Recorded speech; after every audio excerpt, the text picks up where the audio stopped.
We are now about to present the main attraction of our world-famous show.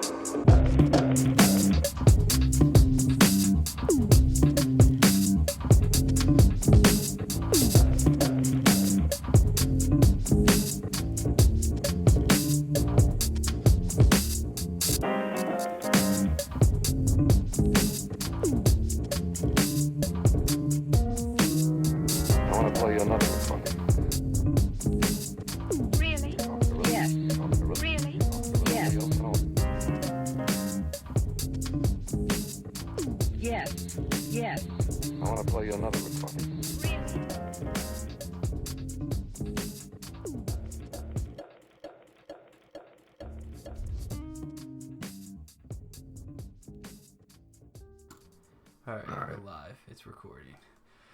All right, everyone. Welcome to the Armchair Constituents, the weekly podcast where a couple of guys talk about what they're reading in the news and what they think is important.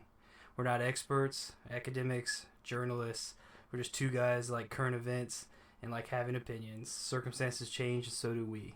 So we're not talking about ideological stances. It's just what's on our minds and that might change. So let's get started. I'm Jeff Dobridge. And this is my co-host, Kramer Anderson. Say hi, Kramer. Hello. Hi.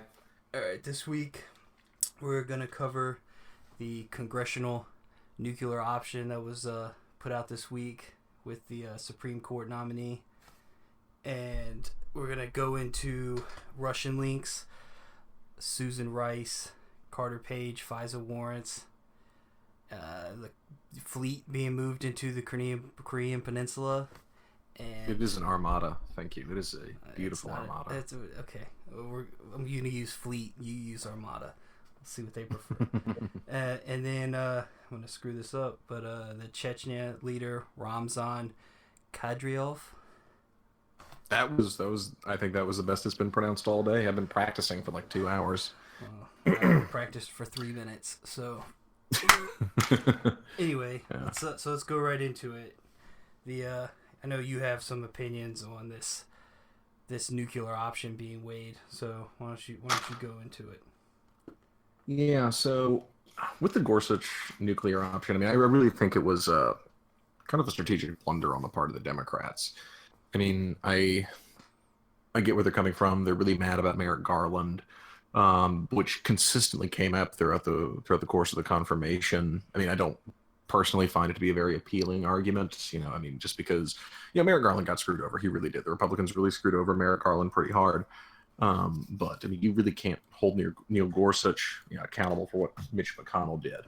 But, when the Democrats decided to filibuster, I mean, I think that was a huge strategic blunder because they forced the Republicans' hand to do the nuclear option. I mean, everybody knew the Republicans were going to do the nuclear option. And well, I mean, they knew that they were going to do that going into it, right? So, well, I mean, when I say that everyone knew they were going to do the nuclear option, I mean that everyone knew if the Republicans, if the Democrats filibustered, the Republicans were going to do it. They had the ability to, and plus they want to get back at Harry Reid for doing it too. I mean, Harry Reid a couple of years back, I think it was 2013, did the exact same thing to federal appointees. He used the nuclear option on that. It went from a 60 vote to a 51 vote. I think the Democrats should have played that a lot better for the plain reason that they're going to have a harder fight to do later. Neil Gorsuch, a lot of people have said Neil Gorsuch is like Donald Trump's Merrick Garland. He's the best you're going to get out of the guy with regards to sort of being a centrist. And I mean, I agree. I mean, there's a lot of people. But I've also seen stuff where people say he's too conservative for. Yeah. I mean, I don't know. But I've heard both sides of that argument, that he's the best you're going to get, but he's also too conservative for what we're looking for in today's Supreme Court. I mean, yeah. Obviously, the people that don't like him think he's too conservative. I mean, he is conservative, realistically. I mean, right. Irrespective of how he carries himself at the confirmation hearings, I think he's pretty conservative. But as far as what you're going to get out of Donald Trump, I mean, I think he was a fine pick. I mean, I just think that they made a strategic blunder because Gorsuch was going to get confirmed one way or the other. I mean, even Democrats were voting for Gorsuch. He's nice, he's affable, he's easy to get along with, and he defends himself well. He's a wonderful writer, apparently. I mean, I haven't really read any of his opinions, but I mean, everybody agrees he writes really well. But yeah, who did he work under? Kennedy. He worked under Kennedy, and Kennedy. that's where a lot of the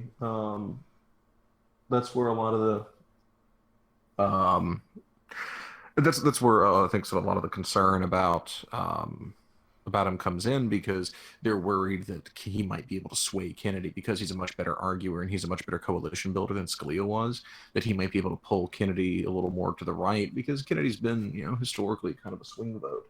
I think it was as one article, I think in the Times a few years ago, put it that, he's always concerned with, what makes people the freest, but not that sort of like obnoxious, like Ken Cuccinelli way, but more in he's legitimately concerned with what gives people the most options in their lives.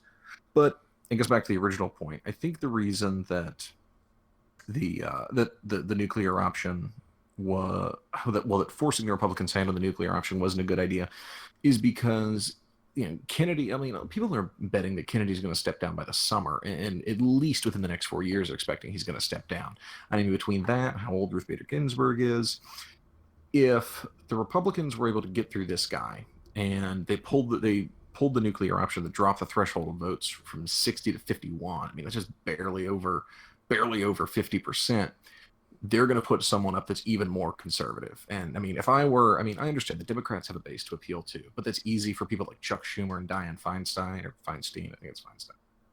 It's easy for them to do because they're in really, really safe districts. They are in, Democratic bastions where they don't have to worry.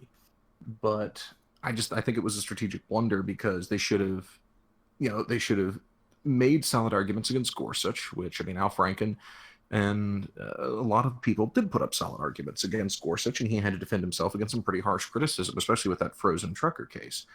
But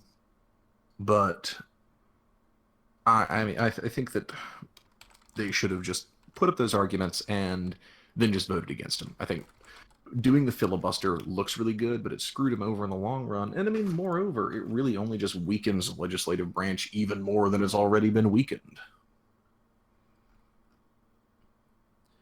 Yeah, everything I saw or listened to or read about it just seemed like it was just purely out of spite with no real but there's also the argument that it makes it simpler to nominate. Isn't this the last nomination process that hasn't been moved down to the simple majority? I don't know. I've heard some interesting. Rich Lowry argued that they should have. I think it was Rich Lowry and is it Michael Frum? I don't know. It's one of the Frums. He works for the Atlantic. David Frum. That's it. He argued that there's nothing wrong with this because historically nobody filibusters these Supreme Court hearing, these Supreme Court confirmations. Which while even though it may be true, it just because you're not using something right now seems like hardly like a reason that you need to just ditch it entirely, or moreover, cripple the legislative branch even further. Yeah, I'll admit to be fairly ignorant on this, so I'm not 100% sure. Just the negative outcomes of this. Because they still need 51 representatives to vote for it. Yeah. So what is it like? I get what you're. So you're basically what you're saying is it just means whoever controls the House, 100% is going to get their nominee. It think doesn't need any bipartisan support. Is that? I think that the good thing about having a 60 vote majority is that it's, unless you have a supermajority. Unless you've got this ideologically monolithic control of Congress, it's going to try to force you to hit someone that's going to get you that bipartisan support. People like Sandra Day O'Connor, who was, immensely popular amongst Democrats. People like Kennedy. But increasingly, I think as you erode those rules, if you get one group in power, I think it can just lead to more and more extreme, not necessarily extreme, but more and more ideological judges that have viewpoints that I guess may be considered fringe by some. Yeah. So how many? You're saying Kennedy? They're saying might step down by this summer. Ginsburg might be gone. I mean, Ginsburg's just ancient as all. I mean, I've could have heard. Sworn, I mean, this doesn't really stand for much, but I could have sworn she said she was going to try to stay until after Trump. I feel like I heard that too. But that means little to nothing. That was just something that I read. But yeah, so potentially what you're saying, I mean, he put Gorsuch in, who's a conservative judge, and he could potentially take the swing vote away and put that completely to conservative, and then take Ginsburg away and do conservative too. So I guess... Yeah, but that's just assuming if she steps down. I mean, I've heard... I mean, I picked, an incredibly old person. But I mean, that being said, she's pretty ferocious, so who knows? Good God, she was born in 1833. I mean, Gorsuch, I don't particularly... Like I said, I don't have any issues with Gorsuch, but he could potentially put two more justices in seats that who knows who's he going to pick for that one. That's a lot of influence for this guy to have on what at least like the next 20, 30 years. Yeah, and that's why I think it was a strategic blunder. I mean, there's also been some interesting writings in the Guardian, in the Atlantic that I was reading. I read some stuff in the Atlantic just about how, I mean, right after Trump won the presidency, they immediately set to state and local elections, just pushing as hard as they could. And I mean, Virginia's up here with our governor's race. They are, Trump and the Trumpian, God, I hate that word, but the Trumpian brand of populist or right-wing populism. I hesitate to even call it conservatism, but of right-wing populism. They're trying to solidify that base because, I mean, it's kind of like as though, just to use an analogy, Bernie Sanders won.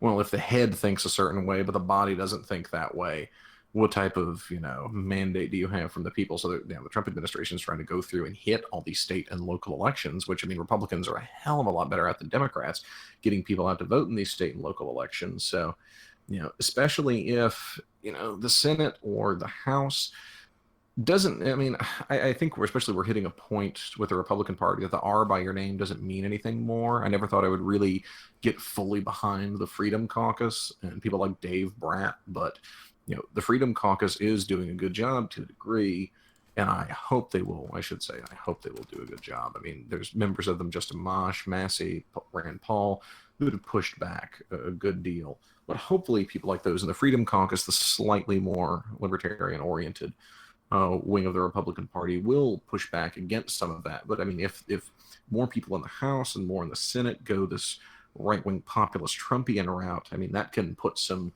interesting people on the Supreme Court should Kennedy step down or something like that, have to come about. I mean, I hadn't really considered it this way, but yeah, now that you've let me see if I can find the article proper on it. Yeah, I mean, it's just the thing that you were saying about like potentially he could be not putting up two more judges in his term. That's really and the fact that, I mean, essentially whatever he puts up, I mean, they do. When is the? Well, we still have 2 years, but yeah. So if Kennedy steps down this summer and Ginsburg doesn't hold on for 2 more years, you're essentially whoever he nominates is going to get in. Yeah, I mean, I've heard everything. Someone on Amicus, Slate's podcast about the Supreme Court, the guy on there, his name's Matthew something or another. He said that, I think it was him. He said that he had heard possibly as early as summer for Kennedy stepping down. But I mean, a lot of people are saying, likely within the next 2, almost definitely within the next 4 years, that Kennedy would step down. And I mean, I like Kennedy a lot. I mean, like every judge, he's ruled in favor or against things that I either support or disagree with. But I mean, I think the loss of one of the few moderate voices on the court would definitely be bad. And I mean, especially over the last 30 years, the court has been getting more and more conservative with Scalia, Alito, Thomas. I mean, almost with Bork. and another push that way. I'm not sure how I feel about it. That's why one reason I'm kind of excited about Gorsuch is that hopefully, he is the principled individual that believes in. Dear God, I can't even think of the term right now. When a ruling is reaffirmed over a precedent, he actually believes in those precedents. I mean, he said that he had no interest in overturning Roe v. Wade because it was precedent. Now, I think that's good, but that leaves sort of a big open area where you have to ask, well, so you're not going to try to overturn Roe v. Wade because there's precedent that establishes it, but what if you get in a similar circumstance where the same logic of Roe v. Wade applies, but there's no precedent? How would you vote on that? And that's why I think where a lot of people were iffy on him, because he refused to answer things. And to a degree, I applaud him for that. I think it's a good idea not to just go around and say, oh, I'm voting this way and I'm voting this way. You can, I think, easily paint a caricature of yourself and, possibly erode some trust in the court system. But at the same time, he did dodge a lot of questions, too, just by saying, oh, not answering that. Wow. But that's all I've had to say about that. Man, I think we may have beat this one to death. Other than the nuclear option, we're kind of just going, well, if this, maybe that. All right, so let's. You wanted to discuss the Russia links, which I'm looking at. So we left out. We skipped from number 1 to number 2. There is no number 2. Anyway. Oh yeah, we left something out in there. I took out Syria. That's right. I deleted that just to mess with the chat. We'll get that back in there. Don't worry. That's nice. I didn't even put that in. So we're gonna discuss Syria too, everyone. Jesus Christ. Yeah. This is why you don't mess with things 3 seconds before the podcast starts. Would you want to go? Do you want to go to Syria since that's technically our number 2? Let's just do the Russia links. Let's just do the Russia. I've already got it on my brain. All right. Well, this is your wheelhouse. Yeah. I mean, I think it's a good idea to cover the Russia links because it's obviously an incredibly important story. It's also going to be a week-to-week story. Like I don't see any time in the foreseeable future we're not discussing something about it. Yeah, it'd be constant unraveling. But so the developments that occurred this week, and some of them just today. It was put out. I read it on the Guardian, but I think it was the Washington Post initially put the story out about Carter Page having a FISA warrant issued against him. And this sort of is, a double-edged sword for Trump. On one side, he gets to say, see, look, Obama was spying on me. But at the same time, they don't just hand out FISA warrants. There's, in the book I gave you, Power Wars, by Charlie Savage, he goes into great detail about the FISA court and how it really, really changed with time, and especially under the Bush years. And I think kind of midway into the Obama years, kind of right before all the Snowden stuff happened, the court could function just as a rubber stamp. You can just, okay, you want this, I'll give you this. And the judges, I believe, go in 90-day cycles, just like their rulings. So you would have rulings for 89 days, so you could then reaffirm them, for 90 more days to keep them going. But so Carter Page gets this FISA warrant against him, so he's being looked at. And Trump gets to go, oh, well, see, I told you they were spying on me, but at the same time, that seems to be exactly that's all they're doing. Is just going, oh, FBI got a warrant, so see, look, I was right. That's all it is. They're not really. Yeah. Is that the whole story, or like what is the? It's a kernel of information, but it's a really big deal. It's kind of like the FBI, Jim Comey coming out and saying, oh yeah, we're investigating the Trump campaign. It's a really big deal because someone formally said it, but it's not something that's unexpected. Carter Page having a FISA warrant's big, and part of the reason behind him having the FISA warrant is apparently he had meetings with Russian intelligence officials during the campaign, and it's up for debate whether or not he knew they were Russian intelligence officials. But if you look at it from sort of a top-down perspective, okay, well, here's a man worth a lot of money helping someone running for president, meeting with Russian intelligence officials, and it's worth probably looking into all his stuff. Especially with the history that Russia has of trying to mess with people's elections, and I don't think it's entirely unwarranted.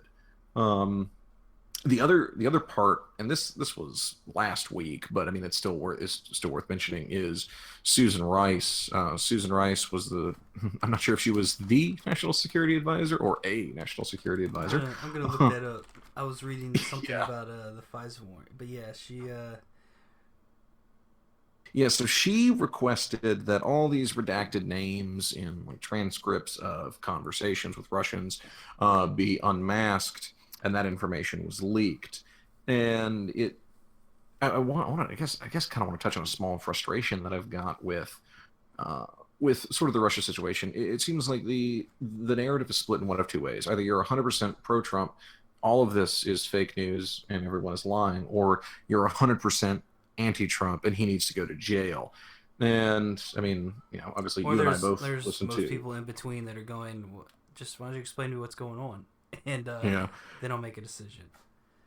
yeah. Yeah, I there mean, seem a lot of people that are just trying to I don't know. It's that tribalism thing I've always talked about. People are just going to defend whatever team they're on, no matter what you throw at them.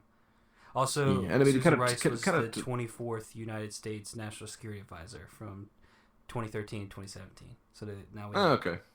All right. She was the officially. Yeah, there we go. All right, so back to your point. Yeah, so I mean, obviously, you and I both like the Fifth Column, and we appreciate their style and a lot of the criticisms they have of the media. To kind of touch on what Eli Lake was talking about when he talked about the story that he wrote for. I can't remember who he writes for, but when he talked about this, what was going on with Susan Rice, and he wrote about that. I mean, it is disconcerting that someone in the intelligence community can just so easily find out this information and then release it. And it's I feel like a lot of the argument comes down to, well, is it worth it? Okay, is leaking information like that bad? Yeah. Is it bad that Susan Rice had access to this information this easily? Yeah. But I feel like a lot of the people that are supporting it are going, oh, well, it's okay because we're working against a potentially fraudulent president or an illegitimate president. But it seems so odd to me that, I mean, people like him are getting backlash and people aren't pushing that as hard as they can. I mean, I understand that the Trump side of this, or I should say the Nunes side of this, are just shouting about, well, leaks are bad. But I mean, there's nothing but quality. What is it exactly that she did? She got redacted names, unredacted. Yeah, so there were, to the best of my knowledge, and I would recommend interneting this while we talk about it, but to the best of my knowledge, what occurred was she got a bunch of transcripts of conversations between Americans and Russians with the names redacted. And she just said, oh, well, I want the names unredacted. I want to know who this is. And everyone was just like, oh, okay, yeah, no problem. And so she got all this redacted information to find out who is talking to the Russians. And then some of that information was leaked. And I mean, it also potentially, it also looks really, really bad. So that, it looks like you have a politicized office of the National Security Advisor, gunning for a Republican candidate. I mean, is that what happened? I mean, I don't really think that's the case, but it also looks really bad. But I mean, there is a legitimate argument, and Eli makes a good point about a potential abuse of power there. Or I shouldn't, maybe not necessarily abuse of power, but the fact that the National Security Advisor has that authority to do something so quickly and so easily, with almost sort of a wanton disregard, as it were.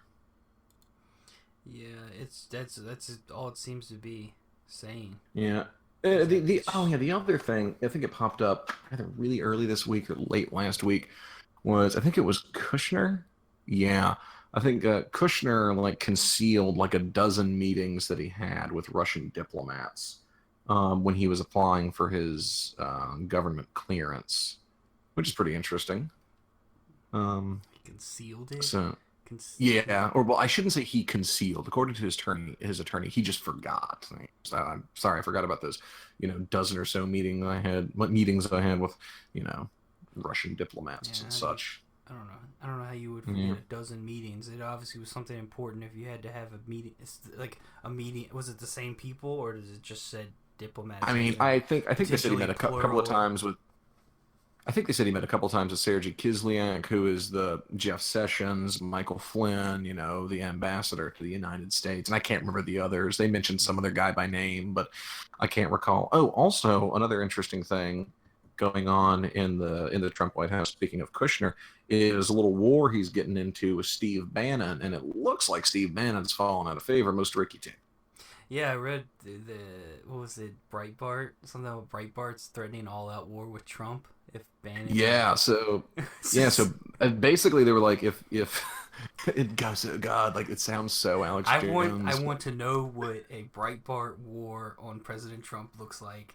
I just imagine 3 a.m. belligerent Twitter shit going down. Just maybe get Spicer in on it and see what he can screw up this week. Yeah, I didn't really read about it. I just saw the headline about I totally dropped connection there and then got back like right as you finished. I wondered. I was like, I didn't hear anything from you.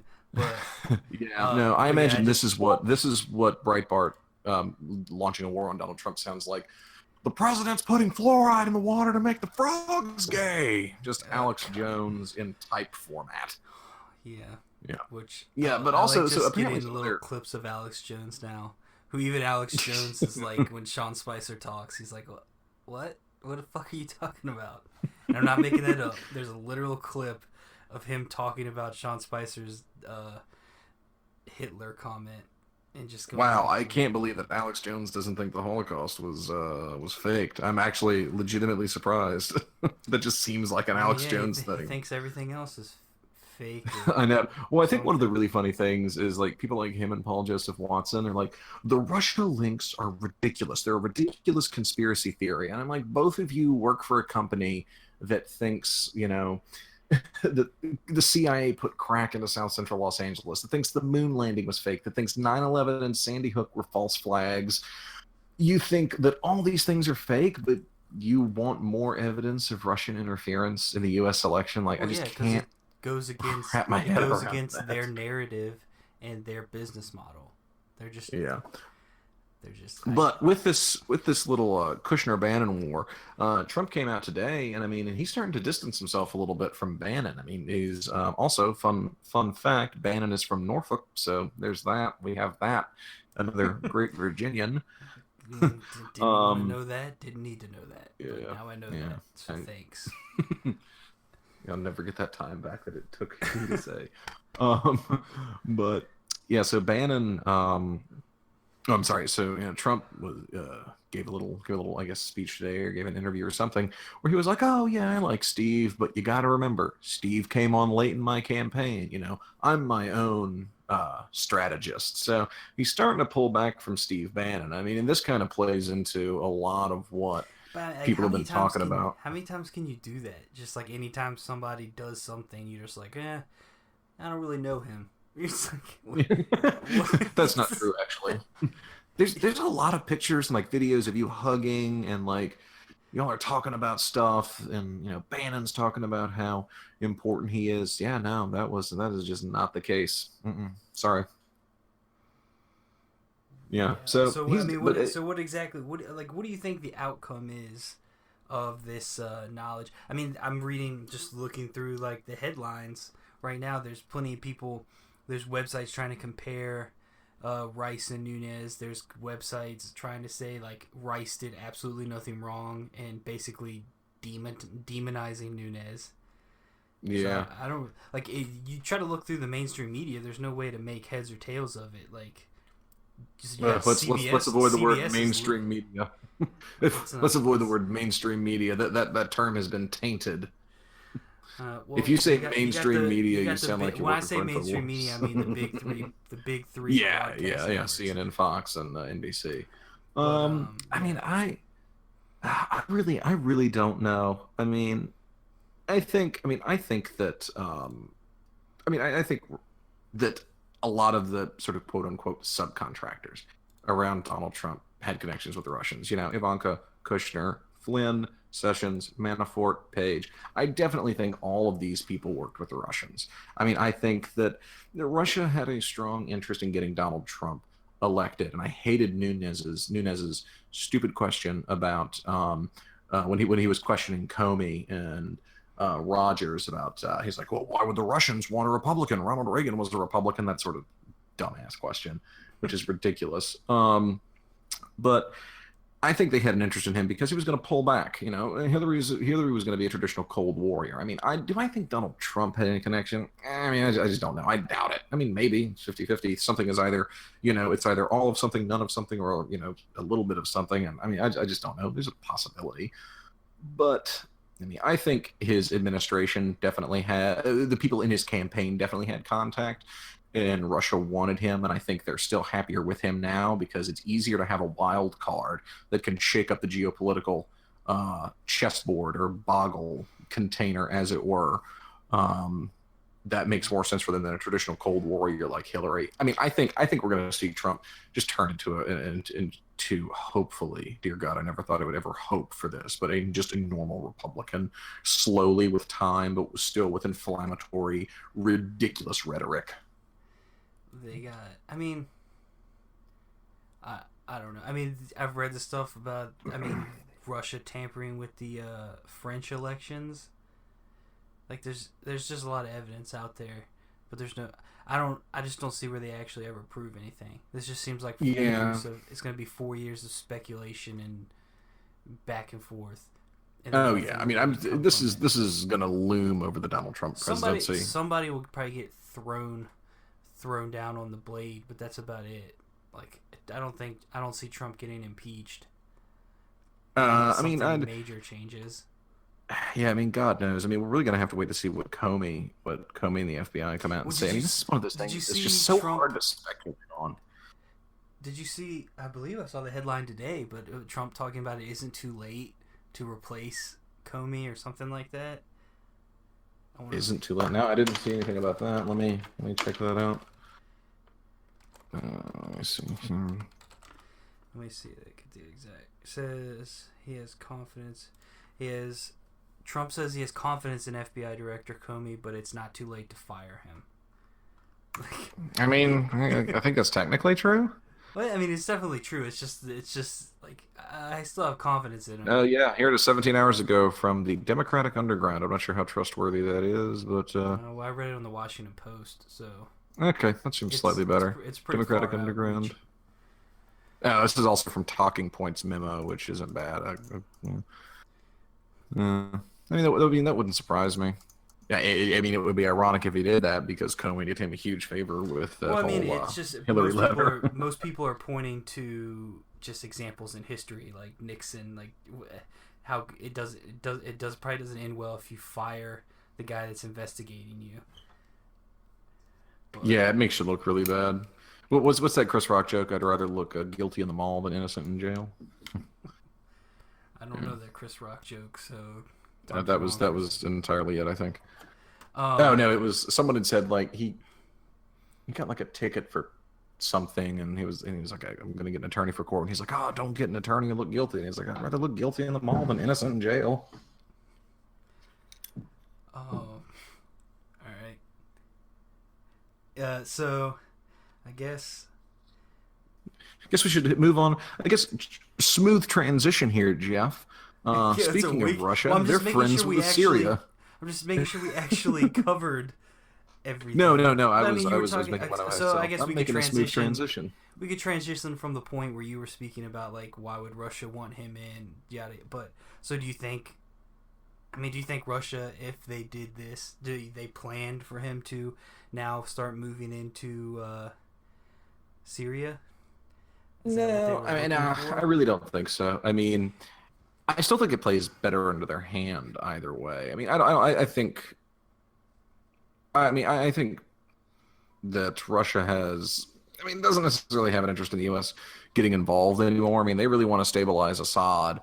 But interestingly, I read some reports that said they aren't 100% dedicated. But I mean, they just need a strong Shia government in place more than anything, really, because they have this whole, Moscow, this whole Russia, Syria, Iran alliance going on.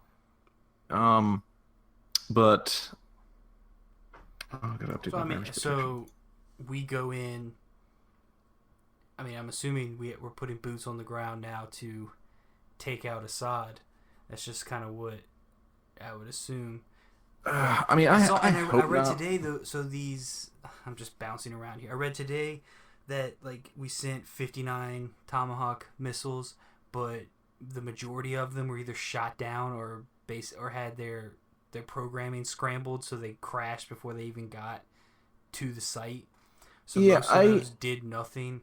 To me, what I already was saying, it just seemed like a shot across the bow. It was just like it's just like a, I don't know, empty hand. Like right after the strike happened, the Russians were coming out and saying it was really ineffective and a bunch of them didn't land, but then the U.S. said, oh no, all of them landed. We hit a bunch of stuff. I mean, I personally see no interest in it. Isn't the airstrip still operational? Like they didn't. I don't know, honestly. I don't know if that's true. Would not be a very good strike if it was still operational. I thought that I read that it was still, like, they had to do some cleanup, but it was essentially still operational. Yeah, I really hope we don't get involved in Syria for a couple of reasons. I mean, I guess to sort of continue the segue, I mean, one of the arguments that I have already heard from my friends, and I've already heard from pundits that we will inevitably hear more, is that this proves that Russia had no involvement in the election. Trump isn't a Russian stooge. But I still think that Trump getting involved in Syria is more beneficial for them than Hillary playing Cold Warrior. And that's because, great, Trump launches himself a strike. Russia gets to now blatantly step up their influence. And I think one of the big distinctions is, I mean, the United States it's always, Trump's going to play it really interestingly. We always push to negotiate first, generally, a lot of times, at least with big diplomatic international things like this.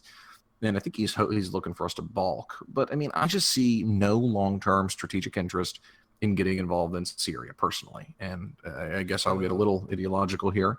But hold on one second, because what I was saying about the airstrike, yeah, they didn't.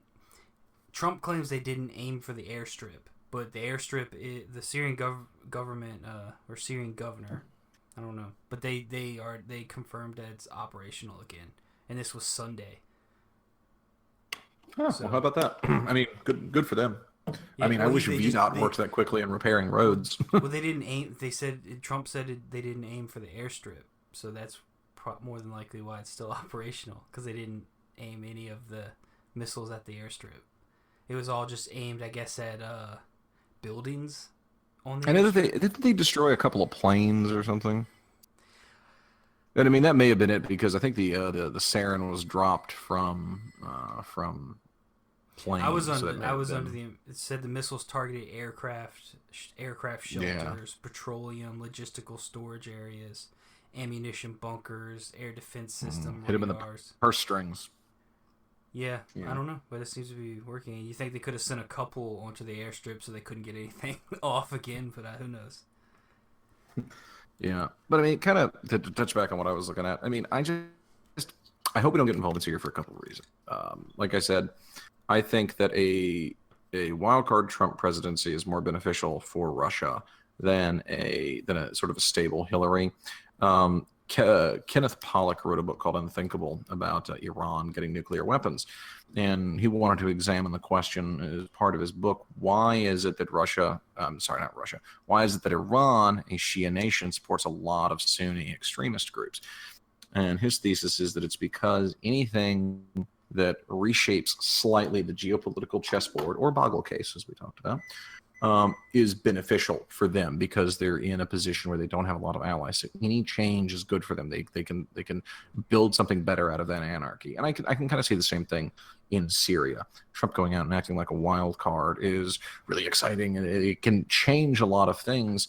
And Assad is kind of in a tenuous position. You've got a civil war going on, you've got a war with ISIS going on, and you've got the Kurds going around dealing with both of these things. And I still think that the Russians would rather have Trump in play. Now, why I hope we don't get involved is I just see no strategic benefit. We're not going to convince Russia that they don't have an ally in Syria. They're way too concerned with securing their borders. We're not going to convince Russia that they don't have an ally in Tehran. We're not going to convince Syria or Tehran they don't have allies with each other. They're both Shia-dominated governments. And hypothetically, so we do go in there. We do depose Assad. What are we going to do? Are we going to do like we did in Iraq? Are we going to put in a proportional interim government that has representation equally balanced between Sunni and Shia. That went horribly. That led to the rise of al-Zarqawi, who made ISIS. I mean, are we going to prop up another dictator, which means we're going to be fighting, Assad loyalists, we're going to be fighting ISIS, and we're going to be fighting off Russians the whole time. I mean, and even if you do depose him, then I think the best case scenario you can hope for is another Libya, which is awful. I think Russia's already taking more heat with regards to terrorist attacks. The bullseye is moving slowly to them. They're dealing with more terrorist attacks. I mean, ISIS, the Islamic State, is releasing videos now saying that they are coming. They're naming Vladimir Putin. They're saying we are coming. They've engaged in attacks. And Russia's dealing with a lot of homegrown terrorists. Actually, a fun side note, some of which they just deport to Syria because they don't want to deal with them. But between those, the Chechens, what's going on with Dagestan, the bullseye is moving off of us, and it's focusing more on the Russians. And I just don't see a strategic interest in us getting involved, us putting that bullseye back on our chest, in us engaging in nation building, because after that, then we're going to have to fight Iran. I mean, Iran's not going to take lightly to us having a puppet government right on their border. Well, not to mention, nation building is not our strong suit. Yeah, we really don't do that well. Like, we did it well with Germany. Like, Germany was just a knockout, but like after that, it just kind of sucked. I can agree with what you're saying. I don't think that we need to go over there, but the biggest point is, do you think we go over there? Like, there's a difference between what you think we should do and what you actually believe we're going. Yeah, because I don't see where we don't. Like, the fact that he didn't get approval. He shot those missiles, and then what was it, like 2 days later, 3 days? I don't know. But and then we're sending a fleet to the Korean Peninsula. It just seems like he's like, this is going to be my claim to fame. I mean, no one has asked for permission since the War Powers Act got passed in '73. It's the biggest piece of joke legislation in history. But I think the connection to Korea here, like you bring up, is Korea is going to be a big testing ground, and this could play out very interestingly. I mean, I can see some Henry Kissinger realpolitik, just to play a little bit of war game here. We go bomb the shit out of North Korea. That's a good sign for us projecting strength that maybe Russia blinks, and okay, maybe we don't want to engage in this, just to kind of, not to say that is the right thing to do or is ethical or it's what we should do, but Russia is going to strongly be looking, I think, at how we handle North Korea. I mean, isn't there go ahead. Well, isn't there a little thing out there trying to say like the bombing in Syria, us bombing the airstrip, was like a little hint to North Korea too. Well, no, not a hint to North Korea, a hint to China. Like, I mean, that's the biggest thing, is we're sending a fleet over there. Like, China's not interested in us having control over something that's right up on their border either. Yeah. For me, I don't know. We're kind of mixing topics here, but they do play into each other, but they're so connected. They're both right there, connected, two borders of two large powers. Yeah, don't want us there, but we're going there anyway. I don't know. I mean, I read some stuff about China today that really, that really hit me. So China has threatened, if North Korea engages in a nuclear weapons test, that they are going to stop exporting oil to them, or they're going to curb their oil export, which is really big. During the 1990s, North Korea went from getting 23 million barrels of oil a year to 4 million barrels. They really can't afford to lose anymore. And now, one thing that I did not see on any major news outlet, I mean, even the ones that I like, was that yesterday, or a couple of days ago, China banned North Korean imports of coal. Coal is the single biggest export out of North Korea, and China is their single biggest export destination. So that's going to hurt their economy a lot. And I mean, their single biggest. I thought they stopped importing coal from them a while back. Like after they shot those like test nukes and like into the South. What was it? This Japan, towards Japan. Like basically seeming like it was on target for a military base in Japan. I really hope not, because I'm going to feel like an idiot if they did. Because I had read about Everything I was seeing is from one day ago. This is from Reuters. North Korean ships head for China. They're turned away. Everything's getting pushed away. North Korea rips China over coal ban. This was on 2/24. So okay. Well, hold on. North Korean on coal ban, China dancing to the tune of the U.S. So, I mean, they've already, okay. Yeah, so they did that a couple months ago. Yeah, all right, month and a half. I mean, I'm on CNN. I mean, this is not that big of a deal. It's just something I read before. Like, I'm all about, like, I get like the headlines and a couple paragraphs. You're going way more. Yeah. But no, they stopped doing this. But to kind of hit on that, I mean, Xi Jinping, Xi Jinping, yeah, he also came out, because you remember when Trump had that meeting with him and he's like, oh no, Xi gets it, we understand the situation's escalated, and he made it sound like they came to some sort of consensus on how to handle this.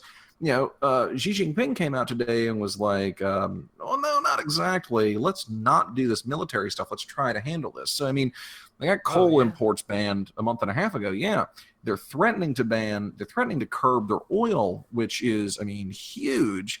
Right. And dear God, I sounded like such an idiot there. I mean, huge. But yeah, what about Rex Rex Tillerson? What about Rex Tillerson saying that they spoke with China before they sent this fleet there, and they agreed? So they may very well have done that. And I mean, I think that's a necessity. Why would he come out today and go, I don't really agree with military use in this situation? I mean, he said that he does not want Trump to use the military option. I mean, he doesn't agree with it. He doesn't want to use the military option. Well, but we've also got China over a barrel to a degree. I was reading an interesting article about why, China's probably going to bend to our will on some of these issues because Trump is pushing trade issues because, as the phrase goes, if you owe the bank $1,000, you're in trouble. But if you owe the bank $1 trillion, they're in trouble. And in this circumstance, we have so much debt to them, and our economies are so interconnected that I think the way it was said, the only thing they can do to hurt us is to like sell off treasury bonds, but it will cripple their economy, and we'll survive. We'll get hurt, but we'll survive, and they'll tank. So they're so economically dependent on us. And Trump is trying to sweeten the pot for them I mean, it's odd if he describes these trade deals as so imbalanced. Then he's saying, oh, you'll get a good trade deal if you do this. Or are you going to take an imbalanced trade deal or a trade deal that you think is imbalanced and imbalance it further so these people will say it's cool for us to go bomb the shit out of North Korea? Yeah, I mean, what are we going to do there too? We're just going to bomb the shit out of them, go in and take out Kim Jong-un, and then just let South Korea come in and take over? Are we gonna try to build a government there? Like, that's just we're gonna try to build nothing unites the American people quite like a war against an unequivocal bad guy.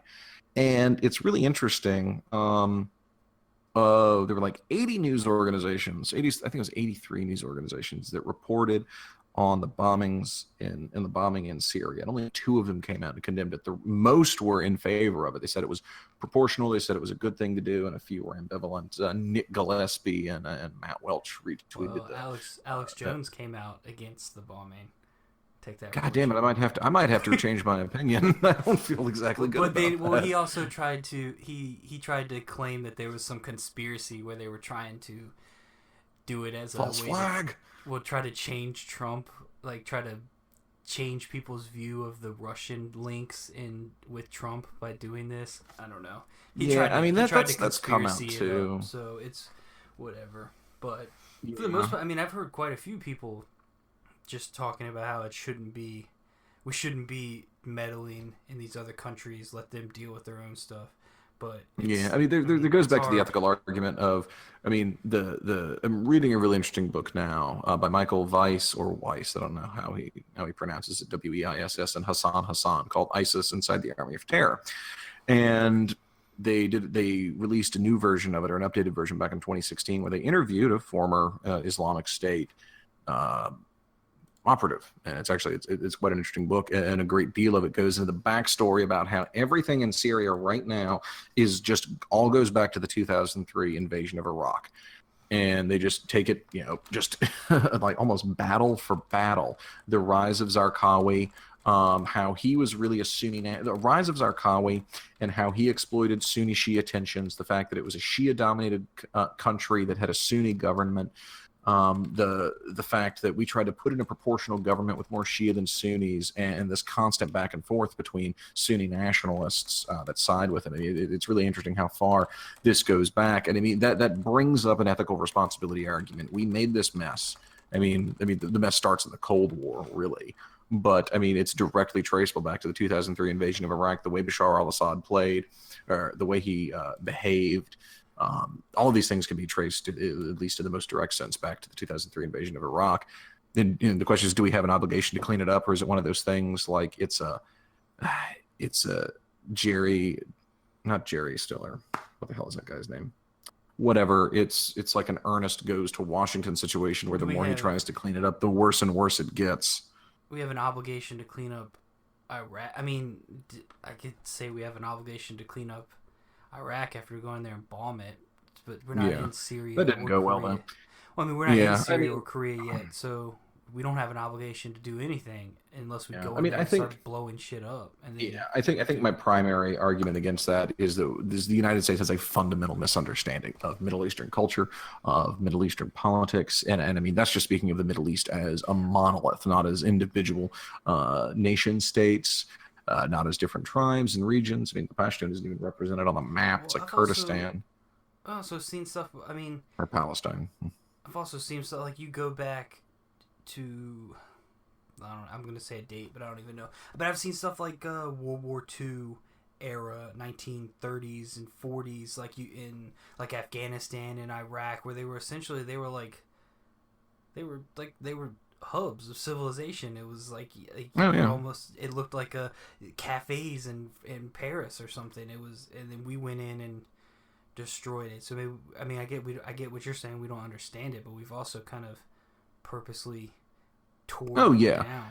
Yeah, I mean, I think that when I talk about understanding, I mean sort of at a practical level. Well, I wasn't trying to correct you. I just find that really interesting that I don't want to say the uneducated because I'm not that pompous, but like people just assume it's always been like these like shithole. Yeah, these like desert tribes that are constantly beating each other in the head with rocks. Like no, I mean it was these were like. Oh yeah, I mean look at the Shah. I mean look at some of the first civilizations came from this area. Like they were very civilized, but it's just like you go into like the era of the CIA where anybody that was in power obviously wasn't just going to hand their biggest export over to the U.S. for pennies, so they took them out and put people in power that would listen to them. Yeah, well, I mean, if you look at the sort of the Pan-Arabic era, the era of Nasser, of Sadat, of the Shah, I mean, it's incredibly interesting because you have these technocracies. Now, these were brutal people. I mean, if you did not agree with them, they were awful, and you would just be dead. And I mean, and especially Nasser, suppressed the Muslim Brotherhood so hard, which kind of ironically led to their rise. But or I guess I should say paradoxically, maybe. I guess ironic works. Whatever. I mean, there's footage of Nasser laughing at the hardline imams saying, oh, they say that our women should cover themselves, and he's speaking to the Egyptian parliament, he's laughing, and he's talking about how bad they are. Reza Shah went through in the 1920s and did everything he could to make Iran, especially Tehran, more of a hub of civilization. There was this great effort to do this during the Cold War era, which was also ironically undermined by the Cold War. That's not to make excuses for the horrible things that those people did, but those people, it shows that those people, when they were left to their own courses, were making decisions for themselves and making functional countries to a degree. Oh, I mean, yeah, I haven't read into it to the degree you have, but I mean, there's a great documentary on Netflix that I've told you about, but I'm going to plug it here. It's Oliver Stone's... Hold on, let me get the exact title. Oliver Stone's Untold History of the United States. Like that, they go in pretty in depth, just individual regimes that we took out, So Yeah, I mean the stuff we did in Latin America. I mean Guatemala, what a huge it goes into mistake. that. It goes Chile, into that too. good God. Yeah. And also, a But quick that's, I mean, that side just note. goes further. I Chile. mean, that now we can round back to our point. Like, we suck at world building and almost, or just state building, where we just ruin. It's all about whatever works best for us, Yeah. and not the people. Well, I think that should live there. one of the really interesting things, especially that Hassan and Michael Weiss talk about in their book, is that a lot of Middle Eastern, especially Iraqi, Syrian culture, is built around pragmatism. So there's an order of, you are interested in the preservation of, your family, followed by your tribe or your clan, then whether you're a Sunni or Shia, and then maybe some sense of patriotism. So there's this pragmatism. So you'll have tribes and groups and clans, entire regions of the country changing sides on a whim because it benefits them at that root level. It keeps them the most safe. And one of the interesting things they talked about with people that were joining up with ISIS is the economics of terrorism. It's impossible to live in some circumstances unless you're helping ISIS. And especially during the Iraq War, people were planning IEDs for $50 a pop. They were helping set up, all these terrorist strikes because they needed to eat. And the Al Qaeda, or in some circumstances, the Islamic State, are the only people that they can get any type of money from. And these people need to eat. They have families to support. And so, I mean, it's very interesting. One of those fundamental misunderstandings about the pragmatism. These people are interested in self-preservation, and you can't just expect Western style, as some people call it, civil religion. Their founding myths aren't built around, Thomas Jefferson, and he believed that everyone was equal except for the people that he owned. There's an entirely different culture and an entirely different ethnic backdrop. I should just say backdrop in general, and not to mention the distinction that they have with you see the role of religion as part of a civil institution within some sects of the dominant religion, Islam. So, I guess we were just sort of getting to this point inevitably when we started talking about it. I just don't see too much of a benefit of getting involved. Glad we solved that. Yeah, I mean, we're not here to solve problems. There's no way. I think one of us should disagree or something. I mean, I don't know. No, it's fine. We don't have to do that. That'd be disingenuous. I don't see the point in going over there. I don't think we're actually going to change anything. I mean, like you said, we take out Assad. Who do we put in charge? And the same thing. I have the same question about Korea. Like, who then do we put in charge? The North Korea thing is going to be a cluster, because the people that have lived under that regime, like I assume China would absorb it. I mean, China's getting iffy about North Korea too. I would assume hypothetically, if something like that happens, I expect China would just. We would like, if we went in and essentially took down the regime, would we just let China absorb them, or would we prefer South? I feel like we would more than likely prefer that South Korea absorbs them and it becomes one Korea. Yeah, I mean, I think in an ideological world, we would prefer that, but I think for the balance of geopolitics, we'd give it to China. First of all, who are the North Korean citizens going to listen to more? The Chinese who have supported them for a long time, or is it going to be, oh great, the South Korean invaders are here? I think it would behoove, I don't know that it's necessarily, for the sake of ease. I don't know that they necessarily view South Koreans as invaders. I think, honestly, I believe a lot of them are just scared to death. I don't know how many actually love their government as much as the government tries to portray it. I don't know, but I mean, it is a lot of it's going to be a lot of psychological issues, no matter who absorbs them. I'm sorry, could you repeat that? I said there's going to be a lot of psychological issues no matter which country would absorb them. Yeah, I mean, it's also very interesting. I just don't agree that I don't even think just to preserve the peace that we would let China just have them. Not unless China takes a really big step towards being the main force that takes over. You know what I mean? Yeah. Like, if we're the ones that go in and we're sending Navy over there now, but if we send troops in to overthrow and take out Kim Jong-un or arrest him or whatever it is that we do, then I just don't see us being like, yeah, China here. Not unless China starts threatening open warfare, which I don't think is going to happen. I mean, that's interesting. I mean, I think a conflict in Korea is, I don't know. I think a conflict in Syria is likely, but I feel like a conflict in Korea is likely, but I just can't. It feels weird trying to compare those two circumstances. Well, yeah, I mean, you can't. No one wants it to happen, but the North Koreans are also crazy. Well, in and so is Donald Trump. Syria, it's something like we need to tread lightly, and we honestly don't need to be there. We need to. I mean, there's better ways to do it. What we've spoken about before, the stuff in North Korea, it's inevitable that something has to happen.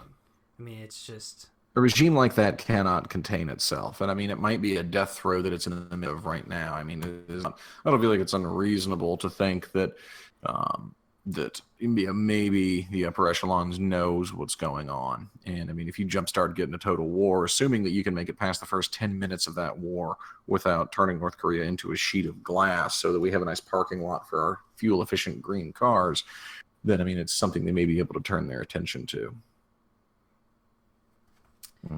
Well, so you want to move? Yeah, let's segue to Chechnya, to our final topic for the evening.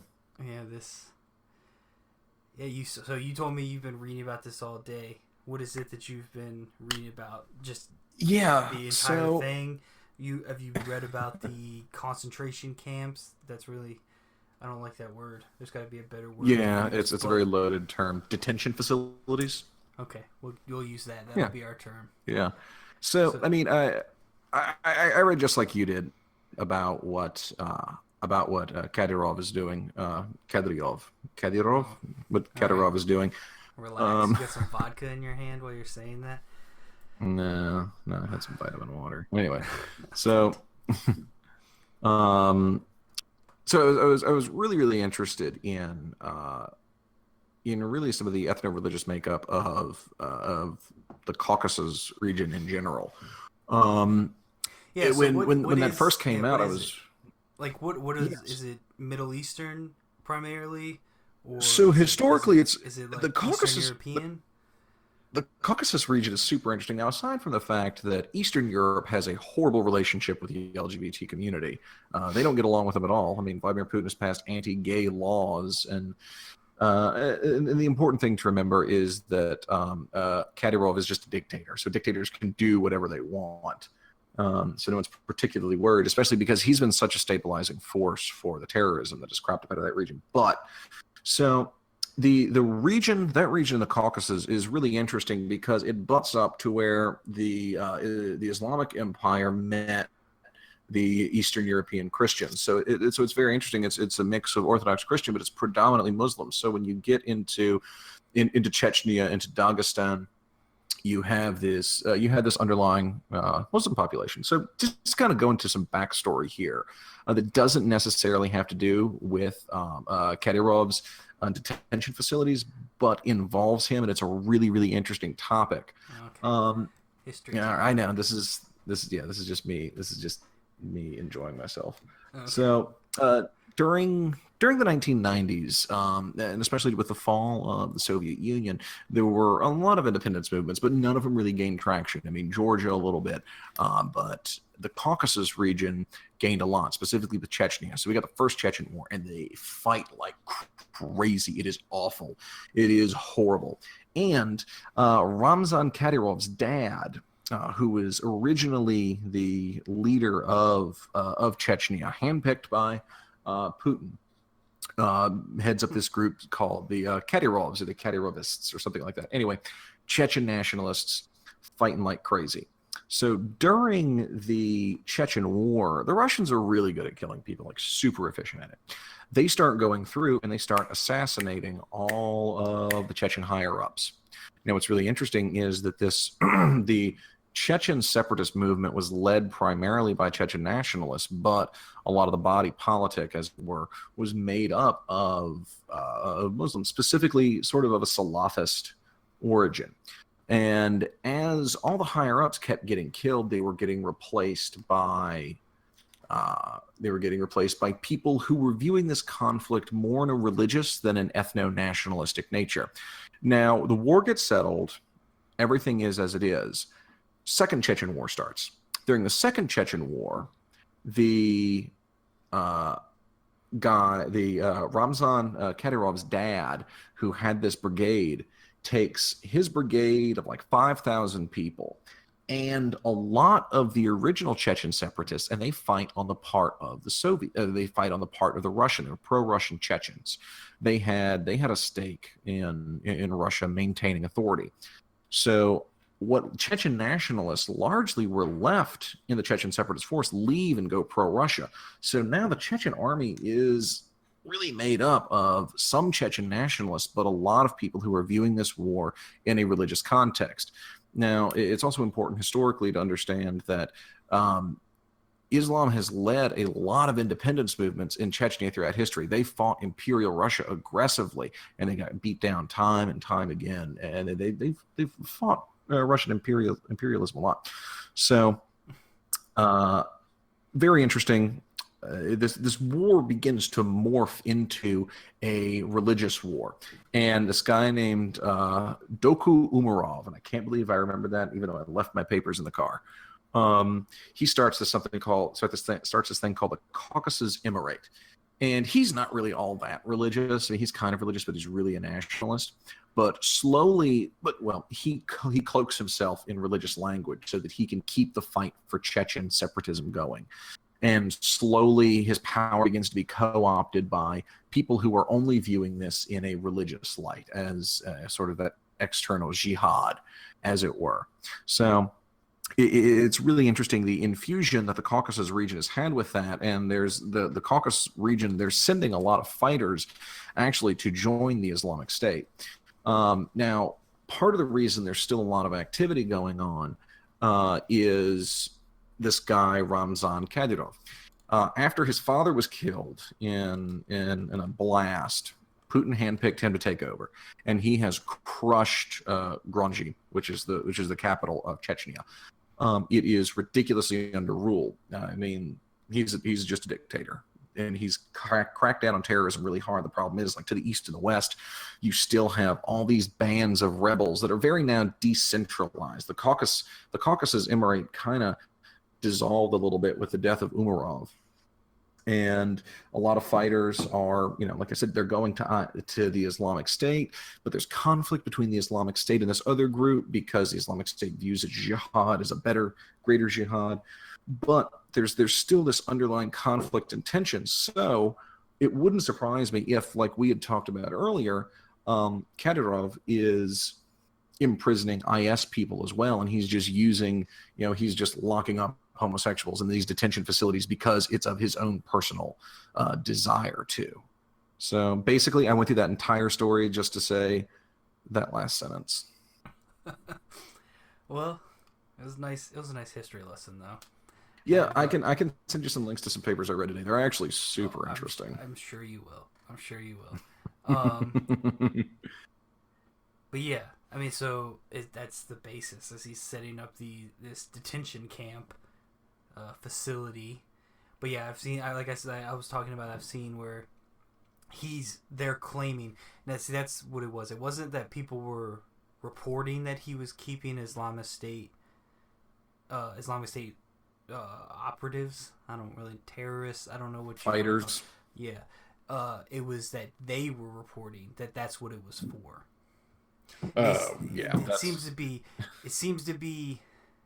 Well, I mean, they're trying to deny, he came out. They're trying to deny gay people even exist, first of all, which is absurd. He's saying, like, those people don't exist. Their families would have sent them to where they can't come back if they did exist. So who really knows? Like, I feel like my mic is super quiet, but I mean, and I know that a lot of people, I mean, at least I think a lot of conservatives will latch onto the Islam thing right away, but I think it's important to remember mostly that this guy is a dictator that was given basically absolute rule over a war-rattled region by Vladimir Putin, and he can just do whatever he wants. There's this weird connection between dictators in Europe and hating gay people that I just still can't wrap my head around entirely.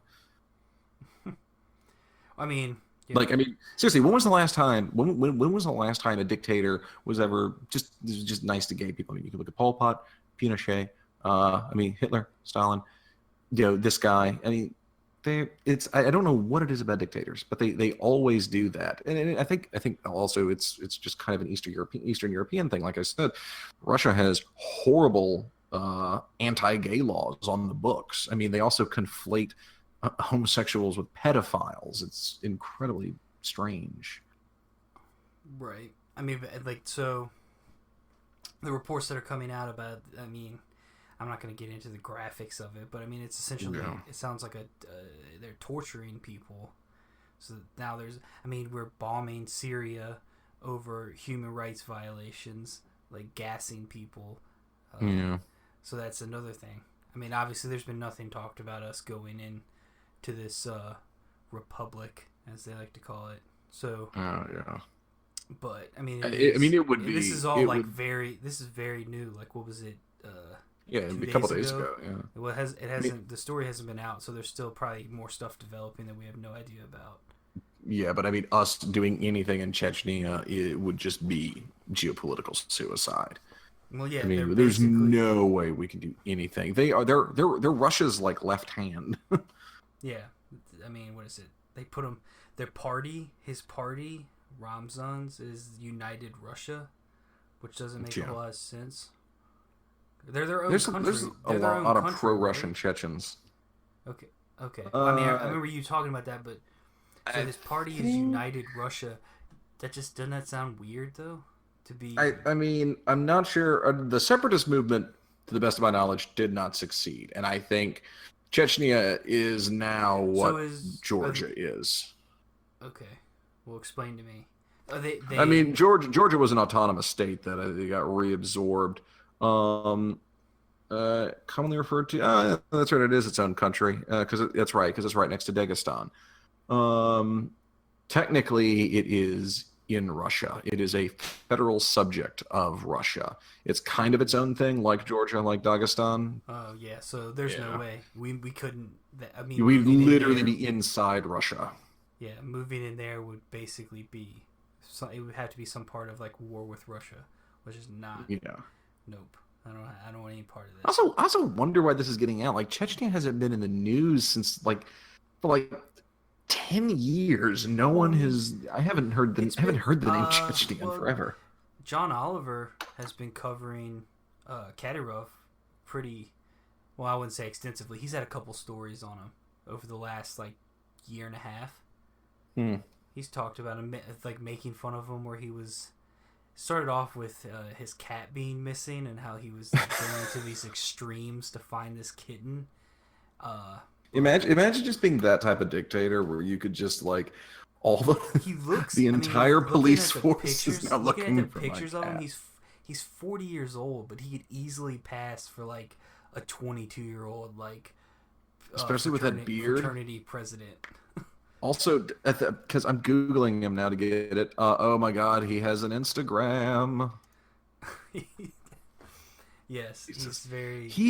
Maybe he leaked. Maybe he took a picture of the camp, and they were like, "Oh, so he has 40. He has 2.6 million followers, and he's following 305 for his Chechen one. For his American one, he has 48,300 followers, following 2. Oh man. Yeah, he looks like a 20-year-old. I mean, if he didn't have that massive, stupid beard, he looks like he would have a chin strap beard and hang around in a high school parking lot.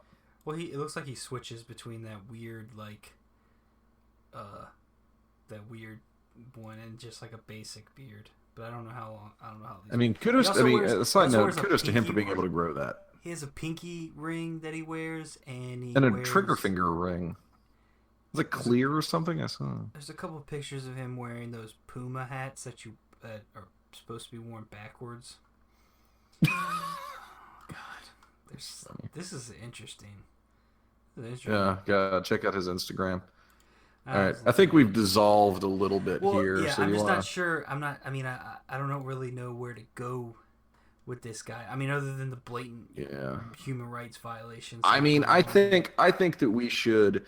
I think it's an interesting story, and I think we should keep up on it. And I think developments in it are definitely interesting. We just pressure Russia into doing what? I mean, all he's doing is doing the same thing Russia does. We're not pressuring Russia to stop arresting homosexuals.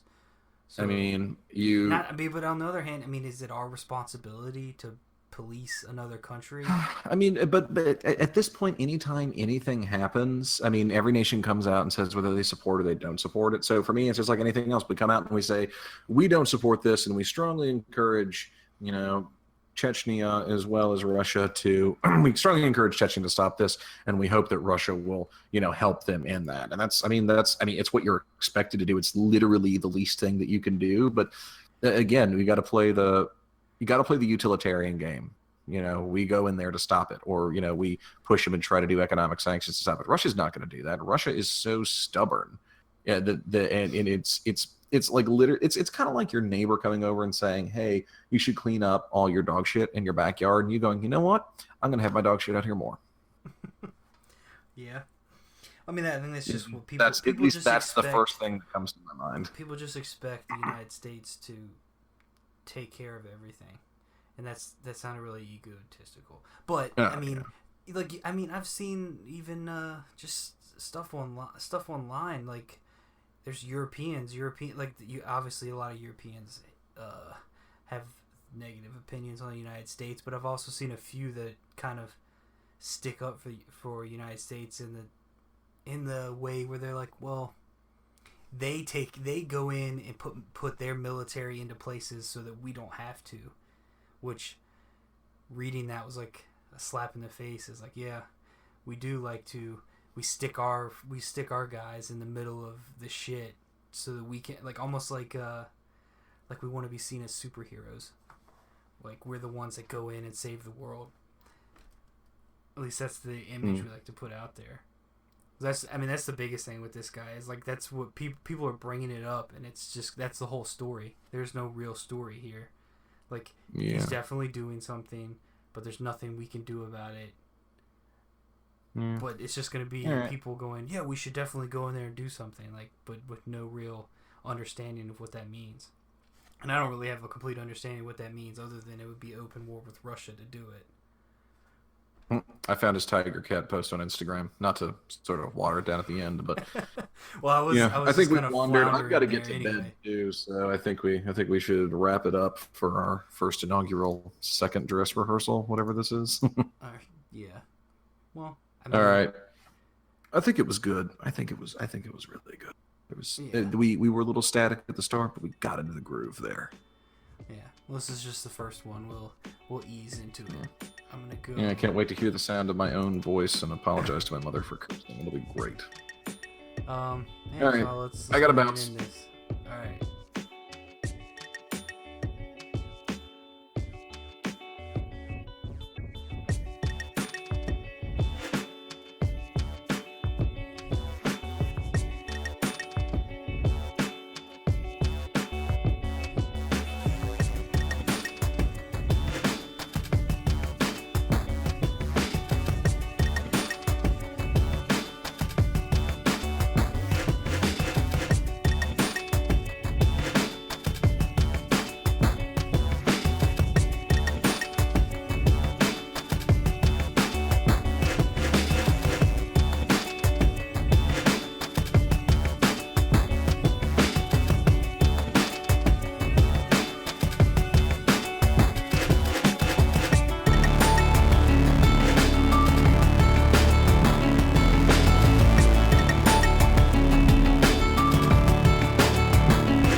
night